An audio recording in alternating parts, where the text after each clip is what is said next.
చెప్పండి, అందరూ చెప్పండి. నా తలంపులు మీ తలంపులు వంటివి కావు. ఆమేన్. చప్పలు కొడుతూ సరే యేసయ్యకి మహిమ చెల్లిద్దామా? గుడ్. ఈ రాత్రి మన వాక్య సందేశం పేరు దేవుని తలంపులు. అనండి ఒకసారి మీ నోటితో. మీ పక్కలకి చెప్పండి, దేవుని తలంపులు. ఓకే, దేవుని యొక్క తలంపుల గురించి ఈ రాత్రి దేవుని మాటల్లో ఉన్న సారాంశాన్ని మనందరికి దేవుడు బోధించునుగాక. యెషయా ప్రవక్త బైబిల్లో పెద్ద ప్రవక్త. ఎంత పెద్ద ప్రవక్త అనంటే, పెద్ద ప్రవక్తలు 4 ఉన్నారు. అందులో ఈయన పెద్ద ప్రవక్తగా కనిపిస్తారు. యేసుక్రీస్తు ప్రభువు గురించి ఎక్కువగా ప్రవచనాలు చెప్పిన ఆయన యెషయా గారిగా కనిపిస్తారు. ఎందుకు అంటే ఆయన పుట్టుక గురించి, ఆయన మరణాన్ని గురించి, ఆయన పునరుద్ధానాన్ని గురించి కూడా చెప్పారు యెషయా ప్రవక్త. అందుకే చరిత్రకారులు యెషయా గ్రంథాన్ని మినీ బైబిల్ అని చెప్పారు. బైబిల్లో 66 పుస్తకాలు ఎట్లా ఉన్నాయో యెషయా గ్రంథంలో కూడా 66 అధ్యాయాలు కనపడుతూ ఉంటాయి. 1 to 39 వరకు చరిత్ర ఉంటుంది. 40 నుంచి 66 వరకు ప్రామిసెస్ ఉంటాయి. ఈ మాటలో ఉన్న ఒక సారాంశాన్ని మీకు చెప్పడానికి ఇష్టపడుతున్నాను. ప్రవక్త అంటారు, నా తలంపులు మీ తలంపులు వంటివి కావు, నా త్రోవలు మీ త్రోవలు వంటివి కావు అని ప్రభు మాట్లాడుతూ వచ్చాడు. నిజంగా దేవుని యొక్క తలంపులు చాలా గొప్పవిగా మనకు కనిపిస్తూ ఉంటాయి. తలంపు అంటే ఆలోచన, నిర్ణయం, థాట్స్ అంటాం కదా, అవన్నీ కూడా దేవుని యొక్క నిర్ణయాలు చాలా గొప్పగా కనపడుతూ ఉంటాయి. ఏదేమైనా ఈరోజు మీ ఆత్మీయ జీవితాలకి అవసరమైన అమూల్యమైన మాటలు దేవుడు ప్రకటించునుగాక. మనుషుల తలంపులు ఎలా ఉన్నాయో ఇంట్రడక్షన్లో చెప్తాను. దేవుని తలంపులు ఎలా ఉంటాయో సబ్జెక్ట్ వైజ్గా చెప్తాను.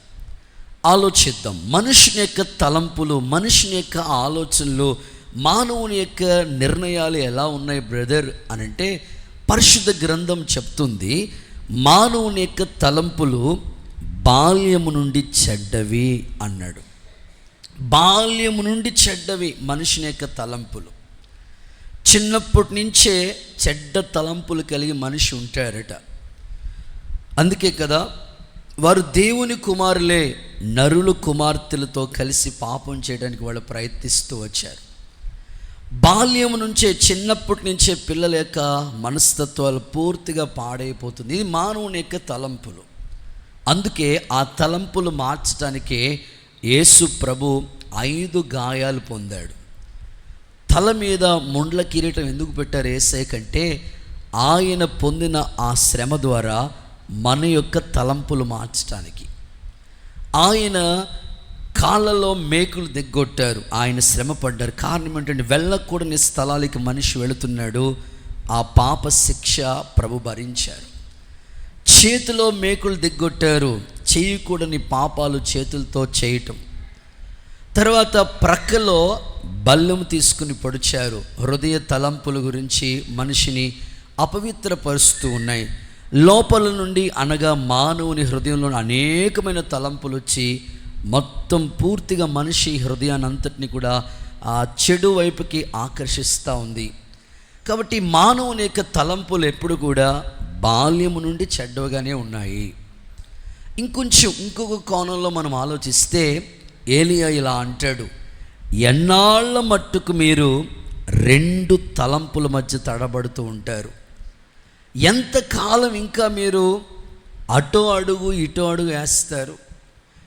యెహోవా దేవుడైతే దేవుళ్ళ ఉండండి, బయలు దేవుడైతే ఆయన్ని కొలవండి. ఎంతకాలం ఇంకా మీరు 2 తలంపుల మధ్యలో తడబడుతూ ఉంటారని ఒక సవాల్తో కూడిన మాట కర్మేలు పర్వతం దగ్గర ఏలియా చెప్పాడు. వారికి ఆ సవాలు నిజంగానే సవాలుగా ఉంది.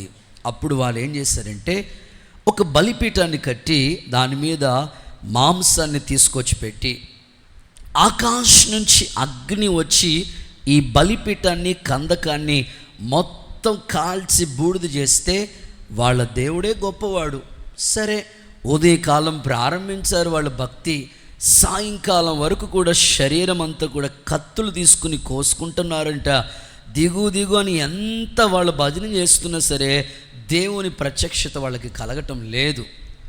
ఇప్పుడు ఏలియా మోకరించి, నిజంగా నేను నీ సేవకుడై ఉన్నానని, నువ్వు నన్ను పిలిచావని, నీవు దేవుడై ఉన్నావని, ఈ కార్యములన్నీ నీ ద్వారా జరుగుతున్నాయని ఈరోజే నువ్వు నిరూపించంటే ఆకాశం నుంచి అగ్ని దిగవచ్చింది.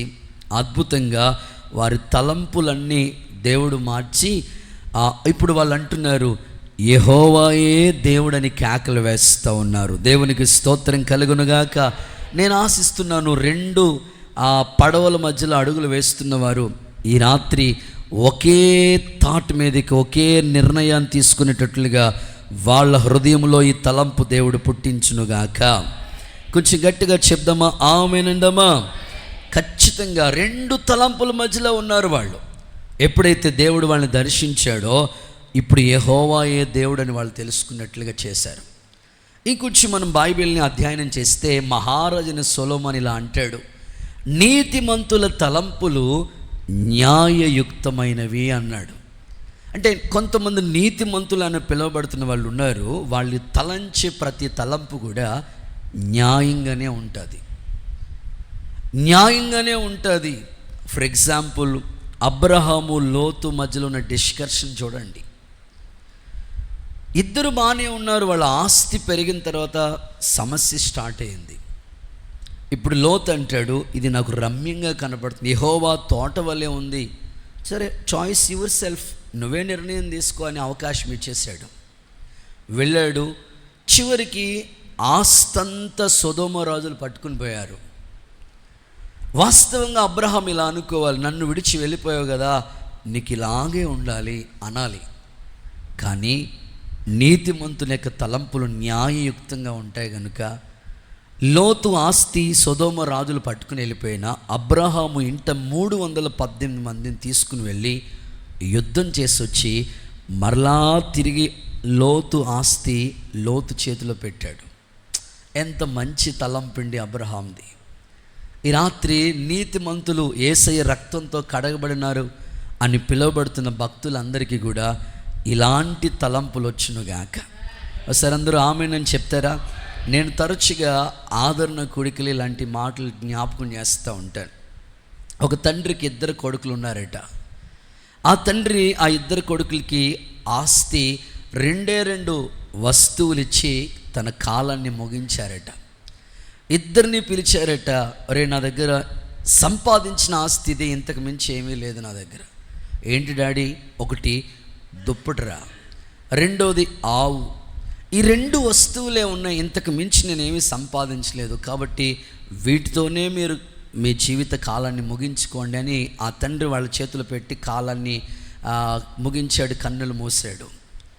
ఇప్పుడు వాళ్ళ అన్నయ్య తెలివైనోడు కాబట్టి, పెద్దోడు కాబట్టి ఇప్పుడు తమ్ముడు దగ్గరికి వచ్చి అంటున్నాడంట, ఒరే ఈ దుప్పటి ఉంది కదా, ఈ దుప్పటి ఓ పని చేయి, పగలు నువ్వు కప్పుకో, రాత్రి నేను కప్పుకుంటాను అంటున్నాడట. దుప్పటి ఎవరైనా పగలు కప్పుకుంటారా రవన్న? అసలు కప్పుకుంటారా? అసలు ఛాన్సెస్ ఉంటుందా? పగలు నువ్వు కప్పుకో, రాత్రి నేను. ఎంత తెలివిగా ఆలోచిస్తున్నాడు చూడండి అన్న. సరే మరి ఆవు సంగతి ఏం చేద్దామని పంప తెంగురోడు తమ్ముడు. సరే అన్న ఏం చేద్దామంటే, ఏముంది ముందు భాగాన్ని నువ్వు చూసుకో, అంటే మేత పెట్టే కార్యక్రమం నువ్వు చూసుకో, వెనకాల భాగం అంటే పాలు తీసుకునే కార్యక్రమం. మాటట్లేదు మీరు, ఎంత కుయుక్తిగా ఆలోచిస్తున్నాడండి అన్న. నేనంటాను, ఇక్కడ దేవుని రక్తంతో కడగబడిన నీతిమంతులని పిలువబడుతున్న వాళ్ళు ఉంటే, మీ సాటి సహోదరుల పట్ల, సహోదరి పట్ల, మీ కుటుంబం పట్ల, మీ స్నేహితుల పట్ల మీరు దేవుని బిడలు కాబట్టి నీతిమంతుల తలంపులు ఎప్పుడు న్యాయంగానే ఉండునుగాక. గట్టిగా ఆమేన్. సో మీకు అన్యాయం చేద్దామని వాళ్ళు ప్రయత్నించిన దేవుడు మీ పక్షాన ఉంటాడు కాబట్టి నువ్వు ఎప్పుడు న్యాయంగానే ఆలోచించు, నీకు న్యాయమే జరుగుతుంది. ఆమేనని చెప్పండి గట్టిగా. కాబట్టి ఇలాగ మనుషుల యొక్క ఆలోచనలు ఎన్నో ఉన్నాయి. ఇక్కడ ప్రభు అంటారు, నా తలంపులు మీ తలంపులు వంటివి కావు. నా ప్రశ్న, దేవుని యొక్క తలంపులు ఎలాంటివి? దేవుని యొక్క థాట్స్ ఎలా ఉంటాయి? నీ పట్ల దేవునికున్న తలంపులు ఎలాంటివో ఒక్క మూడు ముచ్చటగా 3 మాటలు చెప్తాను. ఈ మాటలు మీరు విని మీ హృదయం అనే పలక మీద ముద్రించుకుంటే ఖచ్చితంగా ఈ 37వ రోజు మీ పట్ల దేవునికున్న నిర్ణయాలు, దేవునికున్న తలంపులన్నీ యేసు నామములో నెరవేరునుగాక. గట్టిగా చెప్దాం ఆమేన్. ఖచ్చితంగా అలాగూ జరుగుతాయి, ఏమీ సందేహమే లేదు. చూద్దాం. మొదటి మాట, దేవుని తలంపులు మన ఎడల ఏమై ఉన్నవి అంటే చూద్దాం. మొదటిగా కీర్తనల పుస్తకం 40వ అధ్యాయం 5వ వాక్య భాగాన్ని చదవగా విందాం. కీర్తనల పుస్తకం 40వ అధ్యాయం 5వ వాక్యాన్ని చదవగా విందాం. యెహోవా నా దేవా, నీవు మా ఎడల జరిగించిన ఆశ్చర్య కార్యములు, మా ఎడల నీకున్న తలంపులు, మా ఎడల నీకున్న తలంపులు బహు విస్తారమైనవి. వాటిని వివరించి చెప్పేదని అనుకుంటానా, అవి లెక్కకు మించి ఉన్నవి. నీకు సాటైన వారు ఎవరయ్యా? సో మొదటి మాట, దేవుని తలంపులు ఎలాంటివి, మన పట్ల ఏమై ఉన్నవి అంటే బహు విస్తారమైన తలంపులు. అనండి ఒకసారి, మీ నోటితో పలకండి అన్నమాట. బహు విస్తారమైనవి, అవి లెక్కకు మించి ఉన్నాయి. నిజంగా నీ ఎడల, ఒక దైవజనుడిగా నా ఎడల, మీ స్నేహితుల ఎడల, మీ కుటుంబస్తుల ఎడల, సంఘంలో ప్రతి పర్సన్, ప్రతి వ్యక్తి ఎడల దేవునికున్న థాట్స్, దేవుని యొక్క నిర్ణయం ఏమై ఉందంటే, దేవునికున్న ఆలోచనలు ఎలా ఉన్నాయంటే బహు విస్తారమైన తలంపులు అంట. ఫర్ ఎగ్జాంపుల్, సూర్యుడు ఎంతమంది ఉంటారు? ఒక్కరే ఉంటారు సూర్యుడు. చంద్రుడు, చందమామ ఒక్కరే. నక్షత్రాలు కౌంట్లెస్. ఒకవేళ ట్రై చేద్దామన్నా ఈ రాత్రంతా మీరు పడుకోకుండా మెలకుగుండి ఆకాశంలో నక్షత్రాలు ఎంత ప్రయత్నించినా నీ వల్ల కాదు. సూర్యుడు ఒక్కరే, చంద్రుడు ఒక్కడే, కానీ నక్షత్రాలని కౌంట్ చేయలేని అన్నివి. దేవుని యొక్క ఆలోచనలు కూడా, దేవుని యొక్క తలంపులు కూడా నీ ఎడల బహు విస్తారంగా ఉన్నాయి. గట్టిగా చెప్తారా ఆమేనని? ఫర్ ఎగ్జాంపుల్, ఒక తండ్రి తన పిల్లల పట్ల ఒక తలంపు కలిగి ఉంటాడు. ఏమనుకుంటారంటే, వారికి 2 పిల్లలు అనుకోండి, పాప బావ అనుకోండి. అమ్మాయిని డాక్టర్ చేయించాలి, అబ్బాయిని ఇంజనీర్ చేయించాలి. నిజంగా ఆ తండ్రి అనుకున్నట్లుగానే పాప డాక్టర్ అయింది, అబ్బాయి ఇంజనీర్ అయ్యాడు. ఇంకా వాళ్ళ నాన్నగారు లేదా వాళ్ళ తల్లిదండ్రులు రిలాక్స్ అయిపోతారు. అమ్మయ్య, నేను అనుకున్నట్లుగా పాప డాక్టర్ అయిపోయింది, అబ్బాయి ఇంజనీర్ అయిపోయాడు, అనుకున్నట్లు అయిపోయింది కాబట్టి ఇంకా చాలే అనుకుంటారు. వాళ్ళు రిలాక్స్ అయిపోతారు. కానీ దేవుని యొక్క తలంపులు అలా కాదు. అక్కడితో ఆగిపోయేవి కాదు, కౌంట్లెస్. నువ్వు లెక్కిద్దామన్నా కూడా నీ ఊహకు అందవు అవి. అందుకే ఆ చరణంలో ఆ పదాలు పెట్టారన్నమాట. ఊహల కందని ఉద్దేశములను నా ఎడల సఫల, అంటే ఊహలకు అందనివి మాట. మనం ఊహించుకుందామన్నా మనకు అందవు ఆయన తలంపులు. లెక్కకు మించి ఉన్నవి, విస్తారమైనవి, కౌంట్లెస్గా. అలాంటి బహు విస్తారమైన తలంపులు నీ ఎడల నా దేవుడు జరిగించునుగాక. ఈ ఉపవాస కూడికల ఆఖరి కూటాల్లోకి మనం వచ్చేస్తున్నాం. తప్పకుండా యేసు నామములో జరిగించునుగాక. ఇందులో కొంతమంది భక్తుల పట్ల దేవుడు ఎలాగా ఆయన విస్తారమైన తలంపులు నెరవేర్చాడో కొన్ని మాటలు చెప్తాను. ఫర్ ఎగ్జాంపుల్, అబ్రహాము పట్ల దేవుడు తనకి సంతానం లేదు, సంతానం లేమితోనే బాధపడుతుంది. అన్నీ ఉన్నాయి, ఒక్క పిల్లలు లేని లోటు మాత్రం అబ్రహాముకి క్వశ్చన్ మార్క్గా ఉండిపోయింది. దేవుడైతే ప్రామిస్ చేశాడు, అబ్రహాం రా, ఆకాశ నక్షత్రాలు ఎలా ఉంటాయి లెక్కపెట్టు, ఇసుక రేణువులు ఎలా ఉన్నాయి లెక్కపెట్టు, అంతకంటే నీ సంతానం నేను విస్తరింప చేస్తాను అన్నాడు. నమ్మటానికి ఛాన్సెస్ ఏమీ లేదు, నిరీక్షణకి ఆధారం లేదప్పుడు. ఎవరికైనా జరిగిందంటే మనం నమ్ముతాం. ఎవరి ఇంట్లోనే ఏదైనా కార్యం జరిగితే మనకు కూడా జరుగుతుందనే నమ్మకం ఏర్పడుతుంది. అబ్రహాము ముందు ఎవరికి జరగలేదు అలాగా. ఇప్పుడు నమ్మటానికి అవకాశం లేదు, కానీ నమ్ముతున్నాడు. కానీ దేవుని ఆలోచన, దేవుని యొక్క థాట్స్, తలంపులన్నీ కూడా అబ్రహాం పట్ల దేవుడు నిర్ణయించినవన్నీ జరగటం కొరకు కొంత సమయం పడుతూ వచ్చింది. ఇప్పుడు దేవుడే ప్రత్యక్షమై అబ్రహాంతో మాట్లాడతాడు. ఏమంటాడంటే, అబ్రహామా, ఇదిగో నీకు సంతానాన్ని ఇవ్వబోతున్నాను. చక్కని కుమారుడు, నవ్వు అని అర్థం ఇచ్చే కుమారుడికి నువ్వు జన్మనిస్తావు. లేదా నీ భార్య శారమ్మ గర్భాన్ని నేను ముట్టాను. నిర్ణయ కాలంలో శార గర్భవతి చక్కని కుమారుడిని కంటది అని చెప్తే అబ్రహాం ఏం చేశాడు తెలుసండి? పక్కకి వెళ్ళి నవ్వుకున్నాడంట. 100 ఏళ్ల వయసులో నాకు పిల్లలు పుట్టడం ఏంటయ్యా? నవ్వుకున్నాడంట. మనం ఎప్పుడు నవ్వుకుంటామంటే కొన్ని నవ్వుకునడంలో కొన్ని అర్థాలు ఉంటాయి. హ్యాపీ కలిగిందనుకోండి, ఆనందం కలిగిందనుకోండి, అప్పుడు ఏం చేస్తాం చెప్పండి? నవ్వుకుంటాం. ఎవరైనా వావర్లో ఏదైనా మాట్లాడేస్తున్నారు అనుకోండి, అప్పుడు అనుకుంటాం ఏంటి వీళ్ళు అని నవ్వుకుంటాం. ఏదైనా జరగకూడదు జరుగుతూ ఉన్నప్పుడు ఏంటి ఇలా అయిపోతుందని కొన్నిసార్లు అపహాస్యంతో నవ్వుకునే కొన్ని నవ్వులు ఉన్నాయి. అబ్రహాము నవ్వుకునే థీమ్ ఏమిటంటే, ఈ 100 ఏళ్ల వయసులో నాకు పిల్లలు పుట్టడం ఏంటి? మీరు ఆ మాట చదువుకోండి తర్వాత. అలాగే చెప్పాడు. మీరు కావాలంటే ఆ మాట చెప్పి తర్వాత అతని పట్ల ఎలాగ నెరవేర్చాడో కూడా చెప్తాను. ఆదికాండం 17:17 చదవండి ఒకసారి. 17:17 ఆదికాండం 17:17. అప్పుడు అబ్రహాము సాగిలపడి నవ్వి 100 ఏండ్ల వానికి సంతానం. హలో, 100 ఏళ్ల వయసులో ఉన్నవాడికి నాకు పిల్లలు ఏమిటి? 90 ఏళ్ళ శారా కనునా? 90 ఏళ్ల వయసులో ఉన్న శారమ్మ ఇప్పుడు తన శరీరం జవసత్వాలు ఉడికిపోయిన ఆమె పిల్లలకి అంటేంటి? అప్పుడు అబ్రహాము నవ్వి. దేవుడు మాట్లాడుతున్న నవ్వు ఎందుకు వస్తుందంటే, ఎక్కడో తన హృదయంలో ఇది ఎలా జరుగుతుంది అనే అనాలోచనతో కూడిన నవ్వు అది.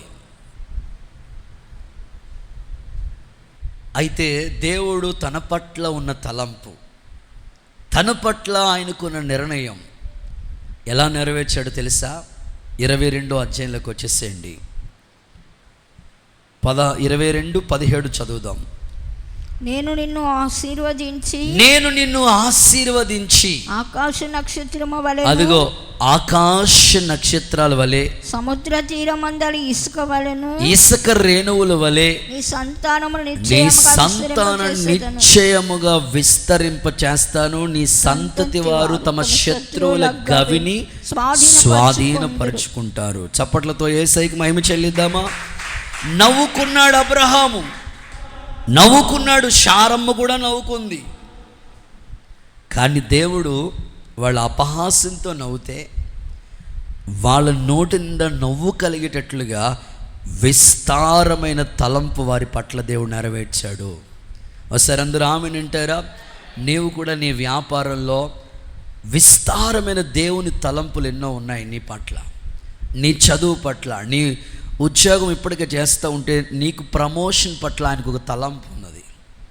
నీ భవిష్యత్తుని గురించి ఒక చక్కని నిర్ణయం ఆయన తీసుకుని ఉన్నాడు. అయితే అది మనకు అర్థం అవ్వక కొన్నిసార్లు ఆ మాట జరిగే వరకు, నెరవేరే వరకు కూడా కొంత క్వశ్చన్ మార్క్గానే మనకు ఉండిపోతూ ఉంటుంది. నా పట్ల నేను ఎప్పుడు పాస్ట్ అవుతానని కలలో కూడా అనుకోలేదు. మీరేంటి సీరియస్గా చూస్తున్నారేంటి? నేను కల్లో కూడా అనుకోలేదు. ఎందుకంటే మా నాన్నగారు పాస్టర్ గారు కాదు, బంధువులు ఎవరు పాస్టర్లే లేరు, దేవుణ్ణి నమ్ముకున్న వాళ్ళే లేరు. కానీ ఒక దైవజనుడు మా ఇంటికి ప్రార్థన చేయడానికి వచ్చి మమ్మల్ని విజిట్ చేయడానికి వచ్చినప్పుడు నేను సేవకుల్ని గౌరవించి చక్కగా కూర్చోండానంటే ప్రార్థన చేసి ఆయన చెప్పినాడు, వెస్లీ నువ్వు సేవకుడు అవుతావు, అన్న మీరు ఆ మాట అనకండి, అని ఇంకేమన్నా అనండి, కానీ మీకు జాబ్ వస్తుంది అనండి అన్న, లేకపోతే ఇంకోటి అనండి, నువ్వు సేవకుడు అవుతావు. వద్దన్నా, అరే నేను చెప్పట్లేదు, ఇది దేవుడు చెప్పిన మాట. ఖచ్చితంగా నువ్వు సేవకుడు అవుతావు. అది కూడా ఏదో అల్లాటప్ప సేవ చేయవు, ఖచ్చితంగా దేవుడు మెచ్చే సేవే చేస్తావు. ఆయన చెప్పిన మాటలు వింటూ ఉంటుంటే నాకు నమ్మబుద్ధి కాలేదు. ఇప్పుడు మన ఇంట్లో ఎవరైనా అయి ఉంటే అలా జరుగుతుంది అనుకోవచ్చు. ఆ తర్వాత మరలా నాకు అక్క చెప్పారు, మర్మాలు బోధిస్తావు నువ్వు అని. నేను మొరమరాలు తప్ప నాకేమీ తెలియదు అనుకునేవాడిని. కానీ దేవుడు ఆ ఊహ కందని విస్తారమైన తలంపులు మన పట్ల ఆయనకి ఉన్నది. అందుకనే ఎక్కడో చిన్న గదిలో ప్రారంభించిన ఈ సేవను అంతగా దేవుడు ఆయన తలంపది. మనం అనుకుంటే ఒక్క రోజులో జరిగింది కాదు ఇది. ఆయన అనుకున్నాడు కాబట్టి ఎలాగైనా నెరవేర్చుకుంటాడు. సరే అందరూ ఆమేన్ చెప్పండి ఒకసారి. నిజంగా నేను ఉదయకాలం వాస్తవంగా ఈ మెసేజ్ ముందే ఈ సాక్ష్యం నేను చెప్పాలి. నా మనసులోనికి ఉదయకాలం ప్రార్థన చేసుకుంటూ వచ్చాను. స్టేజ్ మీద నిలబడి వాక్యం అయిపోయిన తర్వాత ఒక ఫ్యామిలీ మెంబర్స్ వచ్చి, అన్న స్థలం కొరకు ఇది దేవుడు మాకు ఇచ్చిన కానుక అని చేతిలో పెట్టినప్పుడు చిన్న బాక్స్ ఉంది. అది సో నేను ప్రార్థన చేసుకుని బ్రాంచ్ చర్చెస్కి వెళ్ళి బల్లారాధన చేసి వచ్చేసిన తర్వాత నేను నా బైబిల్ డైరీ తీసుకుని మరలా సాయంకాలం కొరకని ప్రార్థన చేసుకుందామని అనుకున్నప్పటికీ ఆ బాక్స్ నా కళ్ళ కనబడతా ఉంది. సరే దేవుడు వాళ్ళని ప్రేరేపించాడేమో అనుకుని ఆ బాక్స్ ఇలా తీసి చూస్తే అది బంగారం గాజు. నాకు నోటి మాటే తప్ప, కంటి చూపే తప్ప నోటి మాట లేదు. ఏంటి వాస్తవంగా వాళ్ళకి ఒక ఇల్లు కన్స్ట్రక్షన్లో కడుతున్నారు, వాళ్ళు దానికి అమౌంట్ పే చేయాలి. అసలు ఈ బంగారం గాజు చేయాలనే మనసు ఎలా వచ్చింది వీళ్ళలోనికి? నేను ఒక 10 నిమిషాలు ప్రార్థన చేసుకుంటూ ఉంటే నాకు నా పిలుపు గుర్తొచ్చింది. నిన్ను పిలిచినప్పుడే నీకోసం అన్నీ సిద్ధం చేశాను. దేవుడికి స్తోత్రం చెప్పండి. అసలు ఒక మనిషి ఒక వస్తువు ఒకరికి ఇవ్వాలంటే అంత ఈజీగా ఇచ్చేసేది కాదు. అది దేవుని యొక్క సంకల్పం, దేవుని యొక్క నిర్ణయము, ఆయన ఉద్దేశాలన్నీ చాలా గొప్పగా ఉంటాయి. దేవుని యొక్క సంకల్పం చాలా ఉన్నతంగా ఉంటుంది. కనుక ఈరోజు ఒక దైవజనుడిగా నీకు చెప్తున్నాను, అబ్రహాం నవ్వుకున్నాడు. ఒకవేళ నువ్వు కూడా నవ్వుకుంటున్నావేమో, నాకు పిల్లలు పుట్టడం ఏంటి, ఎప్పుడు జరుగుతుంది, ఇది అయ్యే పని కాదు, డాక్టర్లు చెప్పేసరి ఇంకా అవ్వదు అని అనుకున్న వాళ్ళకి కూడా రిపోర్ట్లు అలాగే ఉన్నాయి. 2 పిల్లలు పుట్టిన వాళ్ళు కూడా ఉన్నారు సంఘంలో. ఎన్నో అసాధ్యం అనుకున్నది చేశాడు ప్రభు. ఈ రాత్రి నువ్వు విశ్వసించు, విస్తారమైన తలంపు నీ పట్ల, నీ పిల్లల పట్ల, నీ కుటుంబం పట్ల యేసు నామములో ప్రభు జరిగించునుగాక. యేసు నామములో అలాగ జరుగునుగాక. అది అబ్రహాము పట్ల దేవుడు నెరవేర్చాడు. ఇందులో నేను మరొక వ్యక్తిని కూడా చెప్తాను. లూకాసు సువార్త 5వ అధ్యాయం 4 నుంచి 6 వాక్యాలు చదివితే అక్కడ ఒక వ్యక్తి కనిపిస్తాడు. ఆయన పేరు సీమోన్ పేతురు.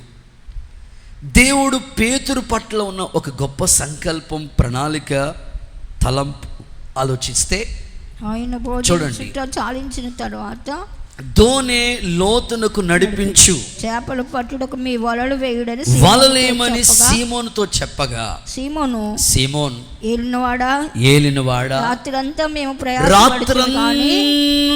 మేము ప్రయాసపడుతున్నాం కానీ ఏమీ దొరకట్లేదయ్యా. అయినను నీ మాట చొప్పున వల వేస్తున్నాం. ఏమైంది? వారు అలాగు చేసి ఆయన మాట చెప్పును వలవేసి విస్తారమైన చేపలు పట్టుకున్నారు. దేవునికి మహిమ కలుగునుగాక. విస్తారమైన చేపలు పట్టుకున్నారు వాళ్ళు. కారణం పేతురు పట్ల దేవునికున్న తలంపు.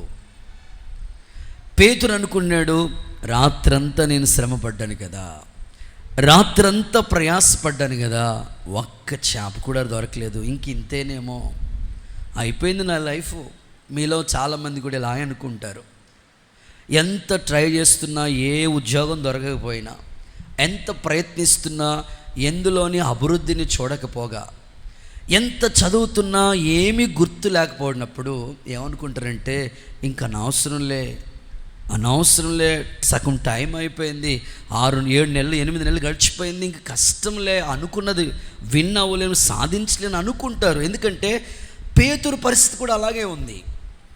రాత్రంతా శ్రమే కనబడుతుంది కానీ ఒక ఫలితం కూడా లేదు. ఇప్పుడు దేవుడు ఒక మాట చెప్తున్నాడు, ఇప్పుడు వరకు నడిపించిన నావ చాలదు, కొంచెం లోతుకు నువ్వు నీ నావ నడిపించాలి. ఎప్పుడైతే దేవుని మాట గౌరవించి నావ కొంచెం లోతుకు తీసుకెళ్ళాడో విస్తారమైన చేపలు పట్టుకున్నాడంట. ఈ రాత్రి మీరు విశ్వసించండి, మీ ఎడల దేవుని తలంపు బహు విస్తారమైన తలంపు. అది పేతురు పట్ల కూడా దేవుడు నెరవేర్చి అతడు ఆ ఆశీర్వాదం చూసేటట్లుగా దైవ కార్యం జరిగించినట్లు మీ ఎడల కూడా యేసయ్య ఈ కార్యములు జరిగించునుగాక. అసలు అందరూ ఆమేనని చెప్పండి.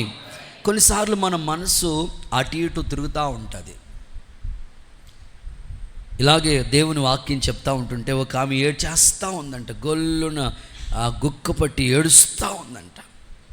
పాస్టర్ గారు అనుకున్నారంట ఏదో ఈ పాపము దేవుని వాక్యం ఆమెను ఉంచుంటుంది, లేకపోతే ఎప్పుడు మౌనంగా ఉండామే ఇంతగా ఈరోజు ఇంత గట్టిగా ఏడ్చేస్తుంది ఏంటి అని కూడిక అయిపోయిన తర్వాత ఆమెను పిలిచి అడిగారంటే, ఏమ్మా దేవుని వాక్యం వింటూ ఉన్నప్పుడు ఎందుకు నీ హృదయంలో అంత పశ్చాత్తాపం వచ్చేసింది, అసలు ఏంటి నీ ఏడుపు గల కారణం ఏంటి తల్లి అని అంటే, ఏం లేదు పాస్టర్ గారు, మీ ఫ్రెంచ్ గడ్డం చూస్తే, దేవుడికి స్తోత్రం చెప్పండి, అంటే ఆయన ఫ్రెంచ్ గడ్డం వేసుకుని వాక్యం చెప్తున్నాడు అనమాట. మీ ఫ్రెంచ్ గడ్డం చూస్తే చచ్చిపోయిన 4 సంవత్సరాల క్రితం చచ్చిపోయిన నా మేకపిల్ల గుర్తొచ్చింది. ఎవరు గుర్తొచ్చారంట? చచ్చిపోయిన మేక. అంటే ఆమె వాక్యం వింటుంది కానీ తలంపులు ఎక్కడికో వెళ్ళిపోయినాయన్నమాట. నేనంటాను, మీరు వాక్యాన్ని ఎలా వింటున్నారు? ఇది నా కొరకే దేవుడు మాట్లాడాడు, దైవజనుడి నోట పలికించిన ప్రతి మాట నా కొరకే. విస్తారమైన దీవెనని నేను చూస్తాను అని ఎవరైతే విశ్వసిస్తారో పేతురు పట్ల జరిగినట్లుగానే నీ ఎడల కూడా ఆయన కార్యములు ప్రారంభించునుగాక. కారణం ఆయనకున్న తలంపు అంత గొప్పది, ఆయన ఆలోచన అంత గొప్పది. ఇంకొంచెం మనం ముందుకు బైబిల్లో చదివితే సారేపతు విధవరాల దగ్గరికి వెళదాం. పేతురు యొక్క దైవజనుడని ఏలియా చెప్తున్నాడు, భయపడొద్దు, ఆ అప్పం తీసుకొచ్చి ఇవ్వండి అన్నాడు. వాస్తవంగా సారేపతి అనే ఊరిలో ఎంతమంది విధవరాలు లేరండి? ఒకసారి హల్లెలూయా చెప్తారా? ఒక ఊరు ఉందంటే ఆ ఊర్లో అందరూ ఉంటారు. సంతోషంగా ఉన్నవాళ్ళు ఉంటారు, దుఃఖంలో ఉన్నవాళ్ళు ఉంటారు, డబ్బు ఉన్న వాళ్ళు ఉంటారు, పేదరికంలో ఉన్న అన్ని పరిస్థితులు వాళ్ళకు ఉంటాయి. ఎంతమంది విధవరాలు లేరు? ఏలియాను దేవుడు సారేపతు విధవరాలు ఇంటికి ఎందుకు పంపించాలి? ఆమె ఎడలను దేవునికున్న తలంపది. ఏలియాను ఒక దైవజనుడిని మన ఇంటికి పంపించడంలో ఒక ఉద్దేశం ఉన్నది. మన గ్రామానికి, మన పట్టణానికి, ఒక ప్రాంతానికి ఒక సేవకుడిని దేవుడు పంపించాడంటే ఒక పర్పస్ ఉంటుంది, అంతే, ఒక ఉద్దేశం ఉంటుంది. కరువులో ఈమెని పోషించాలని దేవుడికి ఒక థాట్ ఉంది ఆల్రెడీ మనసులో. ఆమె ఇంటికి వెళ్ళాడు, ఒకటే చెప్తున్నాడు, భయపడొద్దు. ఫస్ట్ ఆయన పలికిన మాట ఏంటంటే, భయపడొద్దు, నువ్వు చేసిన ఆ అప్పం మొదటిది దేవునికి ఇవి, దైవజనుడికి ఇవి అని చెప్పాడు. ఆమె అనుకుంటుంది, ఈ రోజుతో ఈ ఆహారం నేను నా పిల్లోడు తినేసి ఈ రోజుతోనే ఇంకా క్లోజ్ చేసేద్దాం చాప్టర్ అనుకున్నారు వాళ్ళు. భయపడొద్దని ముందే చెప్పాడు. చెప్పి ఆమె పట్ల దేవుడికి ఉన్న ఒక విస్తారమైన తలంపు చూడండి. ఏలియా చెప్పినట్లు ఆమె చేసిందంట. నిజమే, మనం దైవజనుడి మాట గౌరవించి ఆ మాటను మనకి దేవుని మాటగా స్వీకరిస్తే, ఏలియా మాట ఆమె గౌరవంగా తీసుకుని ఎప్పుడైతే ఫాలో అయిందో, ఆశ్చర్యం, 3.5 సంవత్సరాలు అందరు కరువులో ఉన్నారు కానీ ఆమె తొట్టిలోంచి పిండి వస్తానే ఉంది, నూనె వస్తానే ఉంది, ఒక ఫ్యాక్టరీ లాగా తీస్తూ ఉంటుంటే వస్తూ ఉంది. కారణం ఆమె పట్ల దేవునికున్న గొప్ప విస్తారమైన తలంపది. బైబిల్లో చూద్దాం. రాజుల మొదటి పుస్తకం 17వ అధ్యాయం 6వ వాక్యాన్ని కూడా చూద్దాం. త్వరగా చూడాలి. కాకోలములు ఉదయమున 17వ అధ్యాయం 16వ వాక్యం, 17-16. యెహోవా ఏలియా ద్వారా సెలవిచ్చిన ప్రకారము ఓకే, తొట్టిలో ఉన్న పిండి తక్కువ ఫాస్ట్ గా చదవాలి. తొట్టిలో ఉన్న పిండి అవలేదు, బుడ్డిలో ఉన్న నూనె అయిపోలేదు. ఆ పై వచనం చూస్తే ఏలియా ద్వారా సెలవిచ్చిన మాట ప్రకారం అనేక దినములు భోజనం చేస్తూ వచ్చింది. ఈ రాత్రి మీ కుటుంబంలో కూడా ఒకేలా ఇలాంటి పేదరికం ఉందేమో, ఇలాంటి ఆర్థిక సమస్యలు ఉన్నాయేమో. చూడండి, 3 కోణాల్లో చెప్పాను. ఫస్ట్ పాయింట్లో అబ్రహాము వలె సంతాన లేమితో ఒకవేళ మీరు బాధపడుతున్నారేమో, పేతురు వలె అభివృద్ధి, ఫైనాన్షియల్గా అభివృద్ధి లేని పరిస్థితుల మధ్యలో మీరు ఉన్నారేమో, ఎంత శ్రమ పడుతున్న ఫలితం లేని వారిగా ఉన్నారేమో. సో థర్డ్ వన్, సారీపతు విధవరాల వలె ఆర్థికంగా ఒక మాటలో కరువులో ఉన్నారేమో. దేవుడు మీ పట్ల ఒక తలంపు కలిగి ఉన్నాడు. ఖచ్చితంగా ఆ తలంపు ఎలాంటిదో తెలుసా? బహు విస్తారమైన తలంపు. గట్టిగా చెప్పండి ఆమేనని. ఖచ్చితంగా మీ ఎడల ఆ కార్యాన్ని చేస్తాడు. ఇబ్బంది ఉందని కుటుంబం మెయింటెనెన్స్ అవ్వటమే కష్టమైపోతుంది, పిల్లల ఫీజులు కట్టడమే కష్టమైపోతుంది, ఎలాగని మీరు థింక్ చేయవలసిన, ఆలోచించవలసిన పని లేదు. కానీ దేవుని కృపకు మీరు అప్పగించుకోండి. మిమ్మల్ని పోషించే ద్వారాలు యేసు నామములో తెరవబడునుగాక, ఆకాశవాకిళ్ళు విప్పబడునుగాక. భయపడకుడి, మిమ్మల్ని మీ పిల్లలని దేవుడు పోషించునుగాక. సర్వ సమృద్ధి గలవారుగా మీరు మార్చబడుదురుగాక.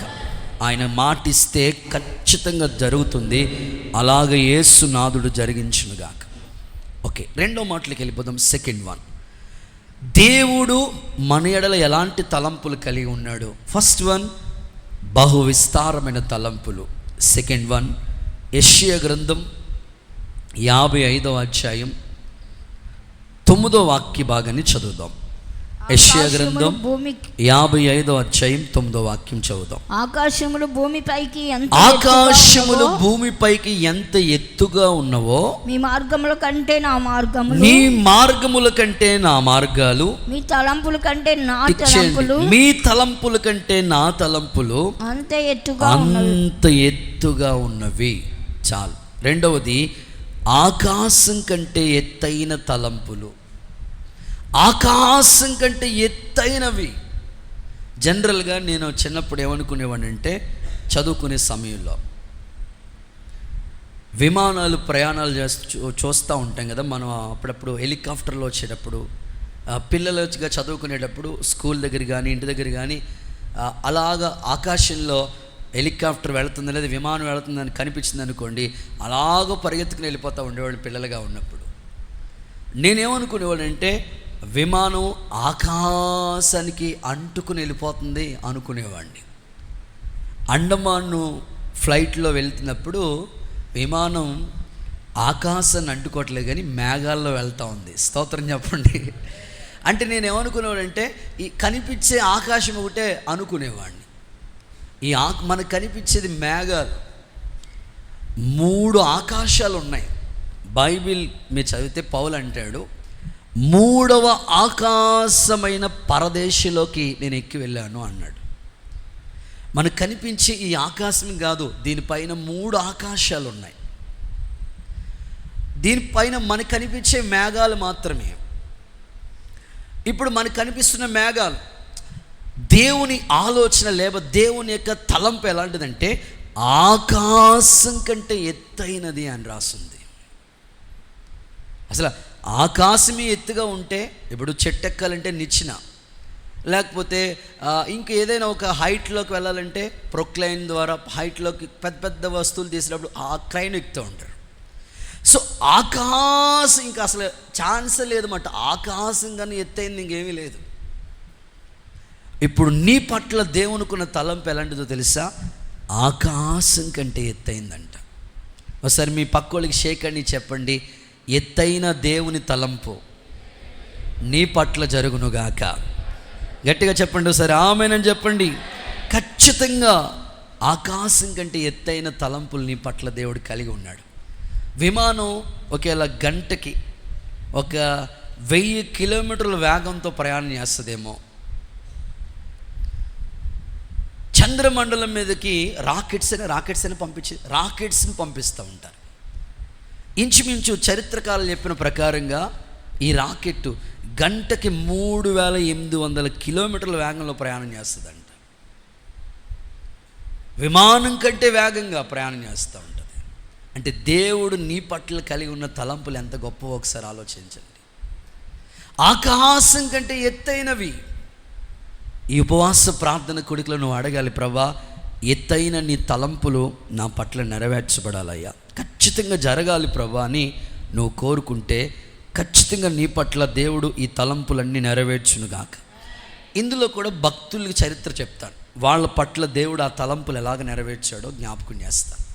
దీంట్లో ఫర్ ఎగ్జాంపుల్ దావీదు పట్ల దేవునికున్న తలంపు గురించి మాట్లాడతాను. వాళ్ళ ఇంటికి యెషయా ప్రవక్త వెళ్ళాడు. వాళ్ళ ఇంటికి వాస్తవంగా నాన్నగారి పేరు యెషయి. వాళ్ళ ఇంటికి సమూయేలు ప్రవక్త వెళ్ళాడు. దావీదు వాళ్ళ ఇంటికి సమూయేలు ప్రవక్త వెళ్ళాడు. వెళ్ళిన తర్వాత ఏమనుకున్నాడంటే, దేవుడు చెప్పాడు ఈ ఇంటిలో ఒకరిని నేను రాజుగా చేయబోతున్నాను, ఖచ్చితంగా రాజుగా చేయబోతానంటే సమూయేలు బయలుదేరి వచ్చినప్పుడు ఆ ఊరోళ్ళు ఏమన్నారు తెలుసా? దైవజనుడా, ప్రవక్త, నువ్వు సమాధానంగానే వస్తున్నావా? అవును, నేను సమాధానంగానే వస్తున్నాను. ఇప్పుడు దేవుడు తన పట్ల ఆ ఊరు పట్ల లేకపోతే ఆ ఇంటి పట్ల కుటుంబం పట్ల ఉన్న సంకల్పాన్ని చెప్తున్నాడు. వెళ్ళిన వెంటనే యెషయాకున్న కుమారుల్ని పెద్దోడిని చూసి, వీడేనేమో ఎర్రగా ఉన్నాడు, హైట్గా ఉన్నాడు, దేవుడు ఇతన్నేనేమో రాజుగా చేయబోతున్నాడు అనుకున్నాడు. కానీ దేవుని ఆత్మ చెప్తుంది ఇతడు కాదు. రెండోవాడు వచ్చాడు, ఇతడు కాదు. మూడోవాడు వాళ్ళ తండ్రిని అడిగాడు, ఎంతమంది అయ్యా నీకు పిల్లలు? ఉన్నారండి, ఒకడు ఉంటాడండి ఎక్కడో గొర్రెలు కాసుకుంటాడండి. అవునా, వాడిని తీసుకురండి. తీసుకొచ్చి అందరి ముందు నిలబెడతా ఉంటుంటే దేవుని ఆత్మ సమూయేలు ప్రవక్తతో చెప్తుంది, నేను కోరుకున్నవాడు ఇతడే. వాళ్ళ అన్నలు కూడా అర్థం కాలేదు, ఏంటి నేను పెద్దోడిని కదా. వాళ్ళ నాన్నకు ఒక మాటలో చెప్పాలంటే దావీదు యొక్క చరిత్రను కొంచెం మనం డీప్గా చదివితే, ఆత్మీయంగా ఆలోచిస్తే, తండ్రి కూడా చిన్న చూపే చూశాడు దావీదుని, అన్నోళ్ళు కూడా చిన్న చూపే చూశారు. నిన్ను కూడా ఒకవేళ నీ ఇంట్లో దేవుణ్ణి నమ్ముకున్నందుకు నిన్ను ఇతరులు, నీ బంధువులు, నీ రక్త సంబంధులు, నీ తోబట్టువులు నిన్ను చిన్న చూపే చూస్తున్నారేమో. దిగిపోయిందమ్మా మతంలోకి, మా ఇంట్లో ఏ కార్యక్రమాన్ని కూడా రాదమ్మా, ఇలాగ నేను అపహాసించి మాట్లాడుతున్నారేమో. దేవుడు నీ పట్ల ఒక తలంపు కలిగి ఉన్నాడు. అదేంటో తెలుసా? ఆకాశం కంటే ఎత్తైంది. దావీదుని ఇప్పుడు ఏమంటున్నాడంటే దేవుడు, నేను కోరుకున్నవాడు ఇతడే. అందుకే దావీదు ఆయన తలంపును తలంచి ఇలా మాట్లాడుతున్నాడు. చదువుదాం ఆ మాట. 2 మాటలు కూడా మీకు చదివిస్తాను. సమూయేలు మొదటి పుస్తకం 16వ అధ్యాయం 12వ వాక్యం. ఒకరు నోట్ చేసుకోండి. మైక్ అతడు పిలవనంపించి లోపలికి తోడుకొని వచ్చెను. అతడు ఎర్రని వాడు, చక్కని నేత్రములు గలవాడు, చూచుటకు సుందరమైన వాడు. అతడు రాగానే నేను కోరుకున్నవాడు ఇతడే, నేను కోరుకున్నవాడు ఇతడే. ఎవరిను దేవుడు కోరుకోలేదు, దావీదుని కోరుకోవటం యొక్క ఉద్దేశం చూడండి. నేను కోరుకున్నవాడు ఇతడే, ఇతడిని అభిషేకించు. అభిషేకించబడిన తర్వాత దావీదు ఏమని ప్రార్థన చేసుకుంటున్నాడు తెలుసండి? నేను రాజు అయిపోయాను, ఇంకేమి లేదు అనుకోవట్లేదు. అతనిలో ఉన్న తగ్గింపు, అతనిలో ఉన్న విధేయత ఒకసారి చూద్దాం. సమూయేలు 2వ పుస్తకం 7వ అధ్యాయం 18వ వాక్యం. సమూయేలు 2వ పుస్తకం 7వ అధ్యాయం 18వ వాక్యం రాజు చూస్తే, లోపల ప్రవేశించి దావీదు రాజు లోపలికి ప్రవేశించి యెహోవా సన్నిధిని కూర్చుండి ఇలాగ మనవి చేసుకుంటున్నాడు. ఏమని చేసుకుంటున్నాడు? ఆ మాట అందరూ చూడండి. నా ప్రభువా యెహోవా, ఇంతగా నీవు నన్ను హెచ్చించటానికి నేనంతటి వాడు. మరలా అందరి ఒకసారి ఈ మాట అందరు నోట పలుకుదాం. ప్రభువా యెహోవా, ఇంతగా నీవు నన్ను హెచ్చించుటకు నేనెంతటి వాడును, నా కుటుంబం ఏ పాటిది. నిజంగా హృదయపూర్వకంగా కృతజ్ఞతతో ఒప్పుకుంటున్నాడండి. ఇంతగా హెచ్చించడం అంటే ఆకాశం కంటే ఎత్తైన దేవుని తలంపది. ఇంతగా నువ్వు నన్ను హెచ్చించటానికి నేనెంతటి వాడిని, నా కుటుంబం ఏ పాటిదయ్యా. నిజంగా అది దైవికమైన ఆలోచన.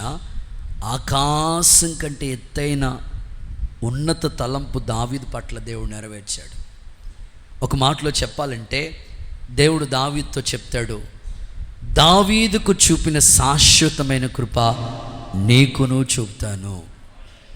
నీ ఇంటిలో, నీ కుటుంబంలో సింహాసనం మీద కూర్చోకుండా ఎవ్వరు ఉండరు.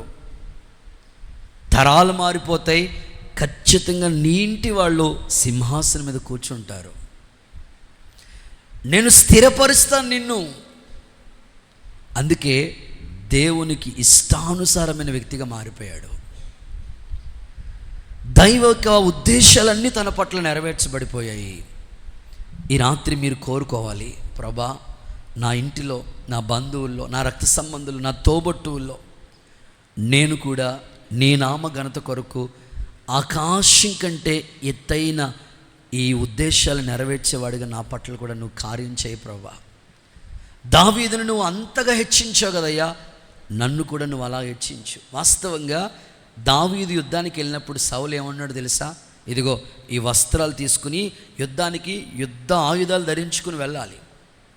ఆ ఆయుధాలు సౌలు ఇస్తూ ఉంటుంటే అతనికి సరిపోవట్లేదు అవి. దావీదు ఏమన్నాడు తెలుసా? ఈ ఆయుధాలు నాకేం అవసరం లేదు.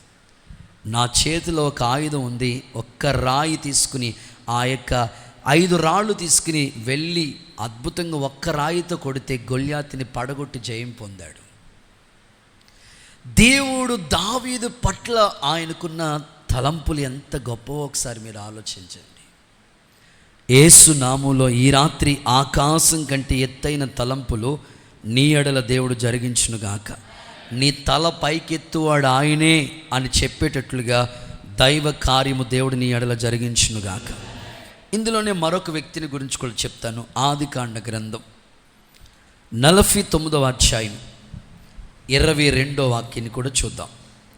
ఆదికాండ గ్రంథం 49:22. యోసేపు ఫలించెడి కొమ్మ, ఊట యొద్ద ఫలించెడి కొమ్మ, ఊట యొద్ద ఫలించెడి కొమ్మ, దాని రెమ్మలు గోడ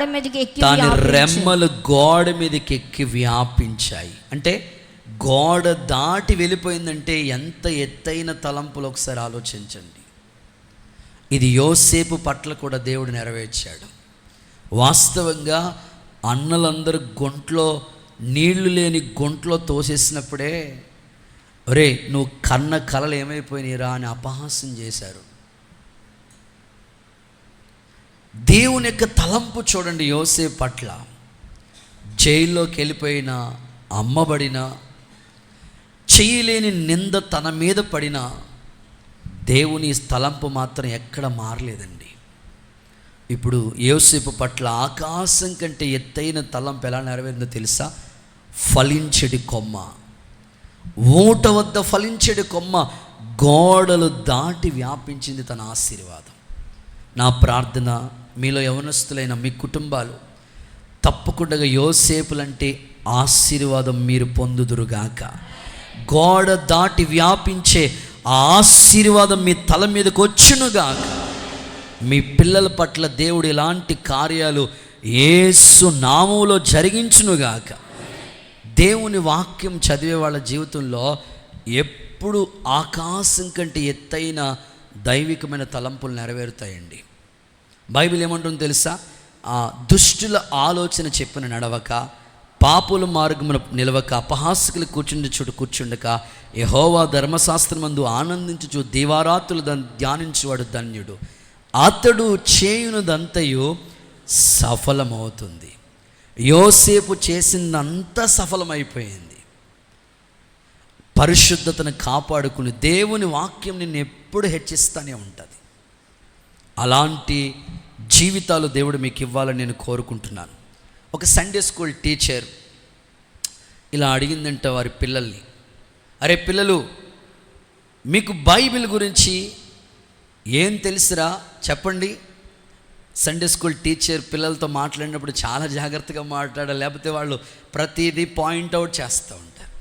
ఆ టీచర్ అడిగిందంట, పిల్లలు మీకు బైబిల్ గురించి ఏం తెలుసో చెప్పండిరా అని అడిగిందంట.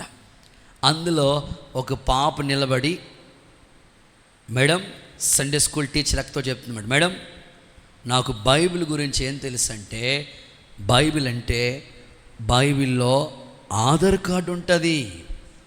బైబిల్లో ఆధార్ కార్డు ఉంటుందా? ఎవరికి ఆధార్ కార్డు ఉంటుంది? బైబిల్ అంటే బైబిల్లో బ్యాంక్ బుక్ ఉంటుంది. బైబిల్ అంటే బైబిల్లో తలదూకునే దువ్వాను ఉంటుంది. బైబిల్ అంటే బైబిల్లో కిరాణా లిస్టు అందులోనే ఉంటుంది. బైబిల్ అంటే సీటీ పాట లిస్టు బైబిల్లోనే ఉంటుంది. బైబిల్ అంటే ఇదిగో మా అమ్మ హ్యాండ్ బ్యాగ్ కూడా బైబిల్లో. అరే బైబిల్ లేదండి, మా అమ్మ బైబిల్లో నేను అదే చూశాను అన్నదంట ఆ పాప. స్తోత్రం చెప్పండి ఒకసారి. బ్యాంకు పుస్తకం అందులోనే పెట్టుకుంది, ఆధార్ కార్డు అందులోనే పెట్టుకుంది, ఇస్త్రీ బట్టలకి ఎన్ని ఇచ్చామో రాసుకుంటాం కదా స్లిప్పు, ఆ ఇస్త్రీ బట్టలకి ఎన్ని బట్టలు ఇచ్చామో ఆ స్లిప్ కూడా బైబిల్లోనే పెట్టుకుంది. ఇంకేం చదువుతుందండి ఆమె బైబిల్? కిరాణా లిస్టు, ఆధార్ కార్డు, బ్యాంక్, బైబిల్లోనండి మనం పెట్టుకునేవి. వాక్యాన్నిగానే మీరు సన్మానించాలి. నేనంటాను, మీ ఇంట్లో అన్ని వస్తువుల కంటే బైబిల్ హైట్లో కనబడాలి. గట్టిగా ఒకసారి ఆమె చెప్పండి. మీరు సెల్ఫ్లో మీ బైబిల్, మీ బట్టలు ఎన్నో ఉంటాయి, అన్నిటికన్నా బైబిల్ని గౌరవించండి. ఎక్కడ పడితే కొన్నిసార్లు నాకే విచిత్రం అనిపిస్తుంది, పాస్టర్ గారు మీరు చదువుకోండి ఇక్కడే వదిలేసి వెళ్ళిపోతుంటారు బైబిల్.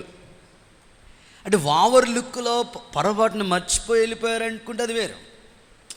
రెగ్యులర్గా నేను చూస్తుంటాను, ప్రతి ఆదివారం కొన్ని బైబిల్ ఒక 2-3 నాకు కనపడుతుంటాను. నేను అడుగుతాను వెళ్ళేటప్పుడు, బైబిల్ ఎవరంటే ఎవరో పాస్టర్ గారు మిమ్మల్ని చదువుకోమని ఇచ్చేసి వెళ్ళిపోయారు ఉంటారు. నేను అనుకుంటే సెల్ ఫోన్లు అలా వదిలేసి వెళ్తారండి. ఇంకేమన్నా ఉందా? చెవి దగ్గరే ఉండాలి. ఏసు రక్తమే చేయ. అతడు చేరుదంతయు సఫలం అవ్వాలంటే నువ్వు దేవుని వాక్యాన్ని సన్మానించాలి. ఆకాశం కంటే ఎత్తైన తలంపులు నీ పట్ల జరగాలంటే వాక్యాన్ని నువ్వు ఎప్పుడు గైకుంటా ఉండాలి. వాక్యం చెప్పే ప్రతి మాట నీ గుండెల్లో ముద్ర వేయబడాలి.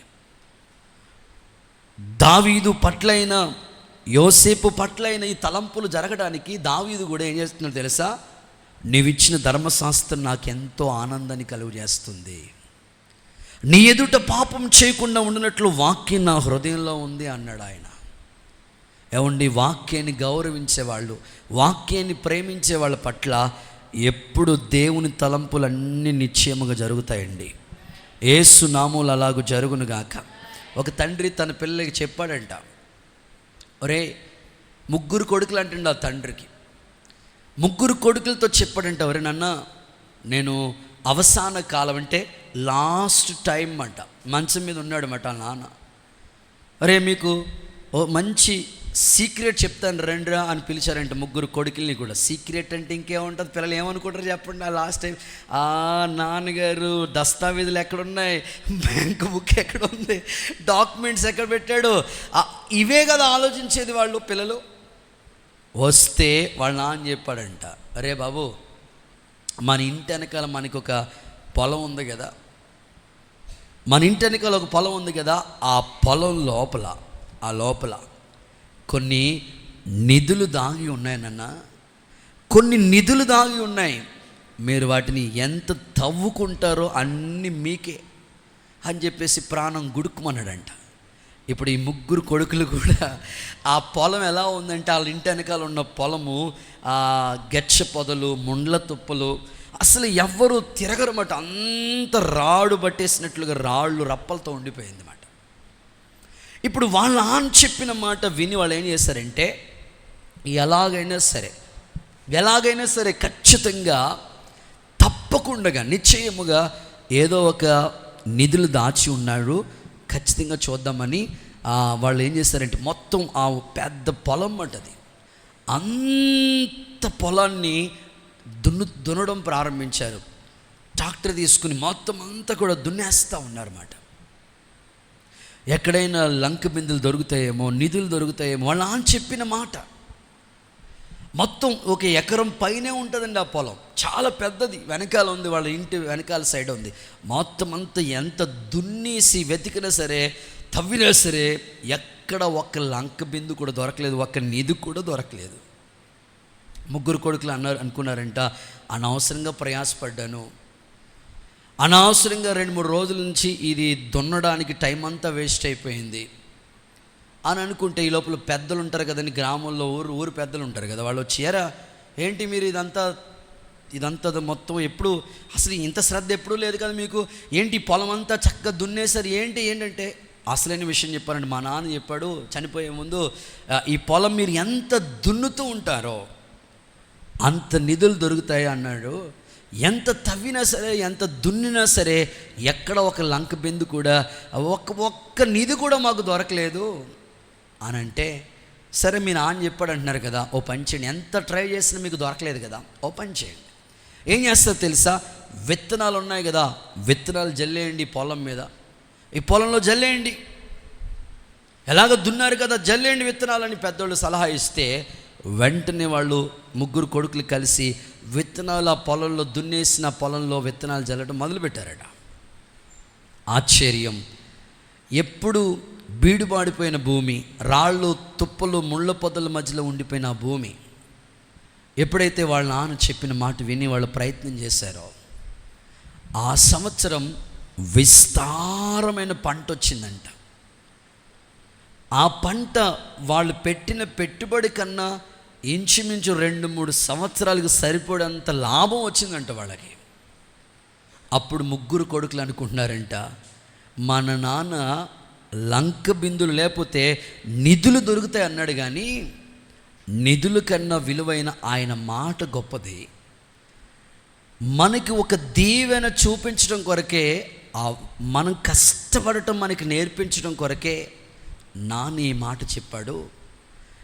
నిధుల సంగతి దేవుడు ఎరుగును, నాన్న చెప్పిన మాట తీసుకుని మనం ప్రయత్నం చేసాం కాబట్టి 3 సంవత్సరాలకి సరిపడే లాభం మనకు వచ్చింది.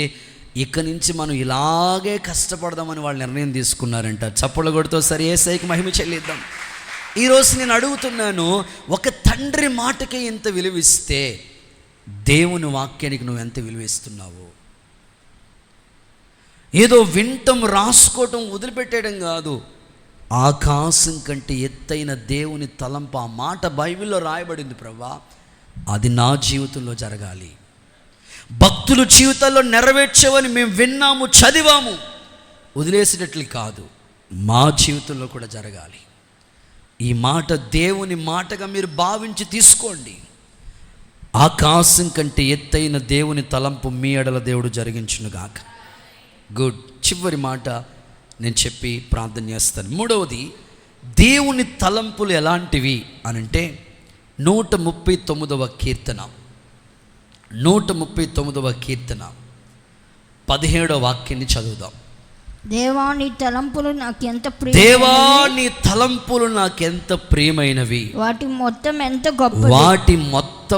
గొప్పది, వాటిని లెక్కించదని అనుకుంటున్నా, అవి ఇసుక కంటేను లెక్కకు ఎక్కువై ఉన్నవి. చూడండి, ఇక్కడ ఆ 17వ వచనంలో చూస్తే, దేవా నీ తలంపులు నాకెంత ప్రియమైనవి. సో 3వది ప్రియమైన తలంపులు అనండి ఒకసారి మీ నోటితో. ఆయన తలంపులు చాలా నీ పట్ల ఒక ప్రియమైనవి. అంటే ప్రియమైనవి అంటే ఇష్టమైనవి అన్నమాట. మనకి కొన్ని ఇష్టమైనవి ఉంటాయి. దేవుడు కూడా నీవంటే ఎంతో ఇష్టం ఆయనకి. నీ పట్ల ఆయనకున్న నిర్ణయం ఎంత గొప్పదంటే, ఆయనకి ఇష్టమైన తలంపు నీ ఎడల ఆయన కలిగి ఉన్నాడు. మరి ఆయనకి ఇష్టమైన తలంపులు నెరవేర్చేవాడిగానే నేను ఉండాలి. ఇక మనం ఆయన బిడలం కాబట్టి, ఆయన రక్తంతో కడగబడ్డాం కాబట్టి, ఆయన స్వరూప్యంలో మనల్ని చేశాడు కనుక ఎప్పుడు ఆయన చిత్తము నెరవేర్చే బిడలుగానే మనం ఉండాలి. ఫర్ ఎగ్జాంపుల్, మిమ్మల్ని అడిగాను అనుకోండి, మీకు ఏ కూర అంటే ఇష్టం అన్నాను అనుకోండి, అమ్మో చాలా చెప్తుంటారు. ఇప్పుడు అవన్నీ వండి పెట్టే ఓపిక నాకు లేదు. దేవుడు ఖచ్చితంగా ఇష్టం చెప్తుంటారు. మీకు ఏ డ్రెస్, ఏ కలర్ అంటే ఇష్టం చెప్తారు, ఏ బైక్, ఏ మొబైల్, అసలు ఒకటేంటి మీరు ఏమి అడిగినా మీ ఇష్టాలు చెప్తూ ఉంటారు. కొన్నిసార్లు మీ తండ్రి చెప్తూ ఉంటాడు, అమ్మా నాకు ఇదంటే ఇష్టం అమ్మా అంటే, నాన్న చెప్పాడు కదా, నాన్నకి ఇష్టమైంది ఖచ్చితంగా ఈ వంటకం చేసి పెట్టాలని ఏ విధము చేతనైనా సరే వాళ్ళ పిల్లలు తండ్రి ఇష్టాన్ని నెరవేర్చడానికి ప్రయత్నం చేస్తూ ఉంటారు. ఖచ్చితంగా ట్రై చేస్తూ ఉంటారు. తల్లి ఇష్టం నెరవేర్చేవారిగా ప్రయత్నిస్తూ ఉంటారు. ఇప్పుడు దేవుడి యొక్క తలంపులు నీ పట్ల ఆయనకి ప్రియమైన తలంపులు, ఇష్టమైన తలంపులు ఉన్నాయి. మరి ఆ తలంపులు నువ్వు నెరవేర్చేవాడిగానే ఉన్నావా? ఖచ్చితంగా ఉండాలి. ఫర్ ఎగ్జాంపుల్, బైబిల్లో చూస్తే దానియేలు పట్ల దేవునికున్న తలంపుని గురించి మాట్లాడతాం. చూద్దాం. దానియేలు పుస్తకం 10వ అధ్యాయం 11వ వచనాన్ని చూడండి. దానియేలు పుస్తకం 10వ అధ్యాయం 11వ వచనం. దానియేలు నీవు బహుప్రియుడవు గనుక నేను నీ యొద్దకు పంపబడితిని. చూడండి, దానియేలు నీవు బహుప్రియుడవు అంటే దానియేలు దేవునికి ప్రియమైన వాడిగా మారిపోయాడు. దేవుని తలంపు నెరవేర్చేవాడిగా ఉన్నాడు. ఒక మాటలో చెప్పాలంటే దానియేలు యొక్క చరిత్ర మనం ఇప్పుడు బైబిల్ క్విజ్లో దానియేలు ఒక పుస్తకాన్ని గురించి మనం ధ్యానించాం. దానియేలు వాస్తవంగా బబులోను సామ్రాజ్యానికి, బబులోను దేశానికి ఎలా వెళ్ళాడు తెలుసా? బానిసగా కొనిపోబడ్డాడు. వింటున్నారా? బానిసగా వెళ్ళిన వ్యక్తి. ఇంకొంచెం మనసు పెట్టండి, బానిసగా వెళ్ళిపోయిన వ్యక్తి బబులోను సామ్రాజ్యంలో వాస్తవంగా ఒక బానిసగా కొనిపోబడ్డాడు దానియేలు. ఇప్పుడు ఆ సంస్థానానికి ఇంచుమించు 120 సంస్థానాల్లో 3 ప్రధానులు ఉన్నారు. ఈ 3 ప్రధానుల్లో దానియేలు నెంబర్ 1 పొజిషన్లో ఉన్నాడు. ఏమండి, ఒక బానిస అంటే పనివాడు, బానిసగా వెళ్ళిపోయిన వ్యక్తికి 120 సంస్థానాల్లో 3 ప్రధానులు ఉంటే, ఆ ప్రధానుల్లో ఉన్నత స్థానంలో ఉండడం అంటే అది దేవుని తలంపు కాదా? ఇంకా చెప్పనా, రాజ్యాలు మారిపోతున్నాయి. నెబుకద్నెజరు పరిపాలన అయిపోయింది, దర్యావేషు పరిపాలన అయిపోయింది, బెల్షాజర్ పరిపాలన అయిపోయింది, కోరెషు, ఇలాగ ఒకరి తర్వాత ఒకరు మారుతూనే వచ్చారు. ఎవరు మారిపోయినా, ఏ ప్రభుత్వాలు వస్తున్నా దానియేలు డెవలప్మెంట్ ఎవ్వరు ఆపట్లేదు, వర్ధిల్లుతూనే ఉన్నాడు. కారణం ఏమిటంటే దేవునికి ప్రియమైన వ్యక్తి కనుక, దేవుడు అతని పట్ల ఆయనకున్న తలంపు ప్రియమైనది కనుక. ఈ రాత్రి నేను ఆశిస్తున్నాను మీ జీవితాల్లో కూడా మీ కుటుంబ పరిస్థితులు వ్యతిరేకంగా మారుతూ ఉంటాయి. కొన్నిసార్లు మనం అనిపిస్తూ ఉంటుంది, ఏమనిపిస్తుంది అంటే, ఏంటి నాకు ఈ బానిస బ్రతుకు, నేనే చేసి పెట్టాలా? కొంతమంది కోడలుగా వెళతారు ఒక ఇంటికి, అమ్మగారింటికి నుంచి అత్తవారింటికి వెళ్ళినప్పుడు ఇలా ఫీల్ అవుతూ ఉంటారు, వీళ్ళందరికీ నేను చేసి పెట్టాలా? నేను ఇంత చదువుకుని ఇంట్లో నేను అంట్లు తోముకుని ఈ ఇంట్లో నేను ఈ బాధ నేను భరించాలా అని ఫీల్ అవుతూ ఉంటారు. బానిస బ్రతుకని అన్నట్టుగా ఇబ్బంది పడుతూ ఉంటారు. కానీ నీ పట్ల దేవునికున్న తలంపు గొప్పది. నువ్వు ఆ పని చేస్తున్నావని, ఇంట్లోని పనిలోనే చేసుకుంటున్నావని, నువ్వు చదువుకోవాలని ఆశ ఉంది, లేకపోతే ఉద్యోగం చేయాలని తలంపు ఉన్నది, ఎన్నో ఆలోచనలు నీకు ఉన్నాయి. కానీ నీది అనుకున్నది ఏది జరగకుండా అంత వ్యతిరేకంగా నీకు జరుగుతున్నప్పుడు నీ హృదయంలో బాధ కలుగుతూ ఉంటుంది. కానీ దైవికమైన చిత్తం ఏమిటంటే, నువ్వు ఆయనకి ఇష్టమైన వాడిగా ఉండు. బానిసగా ఉన్న దేవుడికి ఇష్టంగా ఉన్నాడు కనుకనే దేవుడు కలిగిన తలంపులన్నీ ఆయన పట్ల నెరవేర్చాడు. సింహాల బోన్లో దానియేలుని వేసిన సింహాలు ఏ హాని చేయలేదంటే దేవుడికి ఎంత ఇష్టమైన వాడిగా మారితే సింహాలు హాని చేయవు చెప్పండి. ఒకసారి చేతులు పైకెత్తి ఒకసారి హల్లెలూయా చెప్పండి. ఒక సంగీత పరిచర్య team, pads, keyboard, tabla, flute, వీళ్ళు నలుగురు ఇనోవా కారు లోపల అన్ని ఇన్స్ట్రుమెంట్స్ పెట్టుకుని 3 రోజులు హైదరాబాద్ మీటింగ్ అని వెళ్ళారు. వాళ్ళది వాస్తవంగా ఏలూరు జ్యోతిరాజు గారి చర్చిలో సంగీత వాయిద్యాలు వాయించేవాళ్ళు.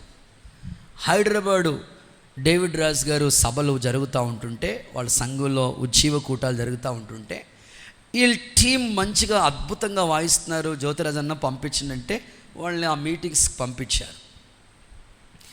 మీటింగ్స్ పంపించిన తర్వాత అద్భుతంగా సంగీతం, దేవుడు పరిచర్య, అది కూడా సంగీత పరిచర్యలో రాత్రింబగళ్ళు తిరుగుతూ ఉన్నారు. పాటల పరిచర్యలో వాళ్ళు వాడబడుతూ ఉన్నారు. లాస్ట్ ప్రేయర్ మీటింగ్ ముగించుకుని హైదరాబాద్ నుంచి తిరిగి ఏలూరు ప్రయాణమే వస్తూ ఉంటుంటే, విజయవాడ దాటిన తర్వాత వీళ్ళు హైవేలో వెళుతూ ఉన్నారండి. ఆ హైవేలో వెళుతూ ఉంటుంటే, వీళ్ళు వెళుతున్న రూట్ ఇది. అట్నుంచి వచ్చే లారీ, అట్నుంచి ఇప్పుడు హైవే అంటే మనం ఒక రూట్లో వెళ్ళిపోతుంటే మనకి ఆపోజిట్లో ఏమి రావు కానీ అవతల పక్క రోడ్లో వస్తూ ఉంటాయి కదా, ఆ అవతల పక్క నుంచి ఒక లారీ వస్తుంది, వీళ్ళు ఈ పక్క నుంచి వెళ్ళిపోతూ ఉన్నారు. వీళ్ళేమో హైదరాబాద్ నుంచి ఇటు విజయవాడ సైడ్ వస్తున్నారు, వాళ్ళేమో విజయవాడ నుంచి హైదరాబాద్ సైడ్ వస్తుంది లారీ వస్తుంది, వీళ్ళేమో ఇనోవా కారు వెళ్తున్నారు. తెల్లవారుజామున మీటింగ్ అంతా ముగించుకొని బయలుదేరుతున్నారు. ఇంచుమించు 2-3 అవుతుంది. ఆ సమయంలో వాళ్ళు వస్తూ ఉన్నారు. ఆ ఎదురుగుండా వచ్చే లారీ ఈ బరకాలు కప్తారు కదండి, దాని మీద బరకం కప్తారు కదా, ఇప్పుడు టార్బల్ అంటారు కదా, ఆ బరకం దానికి గాలికి ఆ బరకం ఎగురొచ్చేసి వీళ్ళ ఇంచుమించు 100 స్పీడ్లో వస్తున్నారు వాళ్ళు. ఆ బరకం ఎగురొచ్చేసి వీళ్ళ గ్లాస్ మీద, అంటే వీళ్ళు డ్రైవింగ్ చేస్తున్న కారుని కప్పేసింది. ఆ ఫ్లోలో వెళ్ళిపోతున్నప్పుడు అంత తెలియదు కదా, అంత స్పీడ్లో కంట్రోల్ చేసుకోవడం కష్టం. వాళ్ళు కంట్రోల్ చేస్తే కారు ఇంచుమించు 3 పెల్టీలు కొట్టింది. నిజంగా ఆ కారు నుజ్జునుజ్జు అయిపోయిన పరిస్థితులు. లోపల ఉన్న వాళ్ళకి కనీసం గోరు కూడా గీసుకోలేదు. చప్పట్లు కొడుతూ ఒకసారి యేసయ్యకి మహిమ చెల్లేదు. నిజంగా వాళ్ళు ఇచ్చిన సాక్ష్యం నేను విన్నానండి. దేవునికి మా ద్వారా ఏదో పని ఉంది, లేకపోతే మమ్మల్ని బ్రతికించడు ఆయన. వాళ్ళు చెప్పిన మాట, ఆయనకి ఇష్టమైన పని మేము చేస్తున్నాం కాబట్టి, సంగీత పరిచయలో మేము ఉన్నాం కాబట్టి, మేము దేవుడి పనిలో ఉన్నాము కనుక ఆ ప్రాణాపాయం, ఇన్స్ట్రుమెంట్స్ ఏమవలేదు, వాళ్ళ ప్రాణాలకి హాని కూడా కలగలేదు. కారు మాత్రం శనపప్పొడికి వేసేచ్చమాట. దేవుడు ప్రాణాలను కాపాడిన విధానం చూస్తే, ఈ రాత్రి ఎందుకో ఈ మాటలు మీకు ప్రకటిస్తున్నాను. దానియేలుకి సింహాలు కూడా హాని చేయలేదంటే ఎంత ప్రియమైన వాడిగా ఉన్నాడండి. తన అభివృద్ధిని ఎవరు ఆపలేకపోయారు. ఎక్కడ అపవిత్రత అంటుకోకుండా తను ఒక ఉద్దేశాన్ని కలిగి ఉన్నాడు. ఈరోజు మనం చేసే భక్తిలో కూడా దేవునికి ప్రియమైన ఉద్దేశాలు మన పట్ల కూడా మనం నెరవేర్చేవారిగా ఉండాలి. నీకు ఒక ఉన్నతమైన పిలుపు ఉంది దేవుడు ఇచ్చితే, ఆ పిలుపుని నువ్వు నెరవేర్చేవాడిగా ఉండాలి. నువ్వు ఒక మంచి ప్రార్థన పరుడు అయితే ఆ ప్రార్థన దేవునికి ఇష్టమైంది కాబట్టి, దానియేలు ఎలాగైతే ఆ యెరూషలేము తట్టు ముమ్మారు మోకాళ్ళుని ప్రార్థన చేస్తూ దేవునికి ఇష్టమైన వాడిగా మారిపోయాడు, నీవు కూడా అలాగే ఆయన తలంపుని నెరవేర్చేవాడిగా ఉండాలని మనస్ఫూర్తిగా కోరుకుంటున్నాను. యేసు నామములో ఇట్టి కృప మీకు అనుగ్రహించబడును గాక. నేను ముగిస్తున్నాను. ఈ రాత్రి నా తలంపులు మీ తలంపులు వంటివి కాదు అని ప్రభు చెప్పాడు. మానవులుగా మనకెన్నో రకాల తలంపులు ఉంటాయి, కానీ దేవుని యొక్క తలంపులు ఏమిటి అనంటే 3 తలంపుల గురించి మీతో చెప్పాను. నెంబర్ 1, దేవుని యొక్క తలంపులు ఏమిటో తెలుసా? బహు విస్తారమైన తలంపులు. అది నిజంగానే దేవుడు సీమోను పేతురు పట్ల, అబ్రహాము పట్ల, సారీపోతు విధవరాలి పట్ల నెరవేరుస్తూ వచ్చాడు. నీ పట్ల కూడా దేవుడు జరిగించునుగాక. రెండవది, ఆకాశం కంటే ఎత్తైన తలంపు. అది దేవుడు దావీదు పట్ల, యోసేపు పట్ల నెరవేర్చుకుంటూ వచ్చాడు. నెంబర్ 3, ప్రియమైన తలంపులు. అది దానియేలు పట్ల దేవుడు నెరవేర్చాడు. ఈ రాత్రి ఆయన తలంపులు చాలా ఉన్నతమైనవి. నీ జీవితంలో, మన కుటుంబాల్లో యేసు నామములో దేవుని తలంపు నెరవేరునుగాక. ప్రార్థన చేసుకుందాం. అందరూ లేచి నిలబడండి. ఈ మాటలు గుండెల్లో దేవుడు ముద్ర వేయునుగాక.